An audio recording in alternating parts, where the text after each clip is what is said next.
How much do you really listen to advertisements on YouTube, TV, or radio, when a quick click off that ad can bring you right back to watching or listening to the creators that you care about and trust? But what if that creator or influencer was talking about a brand directly to you? Would you want to listen to what they had to say already? Hello, I'm Torry, and I'm going to be the voice that you hear. But I would like to thank my team for the work I'll be discussing with you today. You see, advertisers realize over the years the increasing rate that podcasts have on influencing their audience, being that there are over 660,000 podcasts on the market to date. But first, we have to start from the beginning. How much do you really know about podcast advertising? You may be thinking it's just a random ad on a podcast, but it can be so much more than that, especially with the wide range of content from comedy, politics, or even true crime. Once you find that creator that you're looking for, now it's time to figure out when you want your ad to be played. Are you looking for it to be the first thing the listener hears when they click on the podcast? Or maybe a longer, more natural approach in the middle because they're already invested? Or did you want your ad to be the last thing that they hear, keeping your brand, product, or service top of mind? Once you've decided the when, it's now on to the how. Think about how you prefer to hear ads. Did you want the host to tell you about it themselves? Did you want it to feel like an ad with music or even a different speaker? Maybe an ad that is directed right from the types of content that you like to listen to. Or did you want to hear the brand themselves on their own podcast? According to Skinner, there are 4 popular ad formats for podcasts, but you'll have to use what best suits your target audience and the host, which could get tricky to get the hang of. In 2004, ads were directly put into episodes and known as baked-in or burned-in ads. Then in 2005, Apple added podcasts to iTunes, and it was a turning point for podcasts.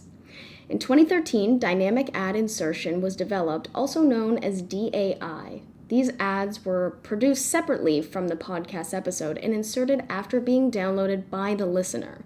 This allowed the advertisers to control when and how their ads were being played on different podcasts. Then in 2020 till now, people started using streaming ad insertion.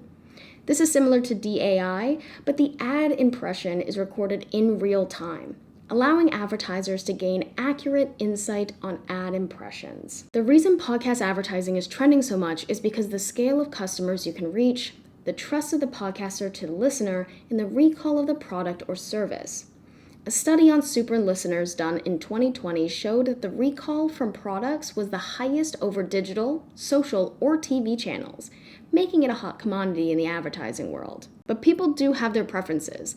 In approximately 30-minute podcast, roughly 42% of people who listened discovered new products or service that the host themselves suggested to them. But what are the advantages and disadvantages, you may be thinking? There is a wider range of advantages for both podcaster and advertiser when marketing on podcasts, like the diversity of the platform, the confidence and trust of the audience already, and the ease to find your target audience. But it's not always sunshine and rainbows. These ads aren't the cheapest on the market. And what's the incentive for the audience to check you out? And is your product or service too niche for a wide audience range? Overall, podcast advertising can seem tricky to navigate, but there are more advantages on the market than disadvantages. You just need to know where to look and what creator you're invested in next, as there are many to choose from. I cannot wait for you to hear my conversation with Antony, but before we get to that, I got to give a special shout out to today's episode sponsor, EOS. Another one of this week's partners is HelloFresh. Thank you to Honey. This episode is sponsored by Apostrophe, a prescription skincare company for people that are ready to take their acne or just your skincare concerns seriously. Podcast ads indeed have a bright future. As Shapiro defined, the industry will earn $2 billion in 2022 and $4 billion in 2024. Moreover, it is stated that by 2024 in the US, there will be over 100 million podcast listeners. Now, that's a lot of people to advertise to. Podcast advertising is dominating the platform, and over time, it will be the way we find out about new brands, products, and services. And my group members and I will be right there, ready and listening with you. So thank you for watching, and we look forward to seeing who you listen to next.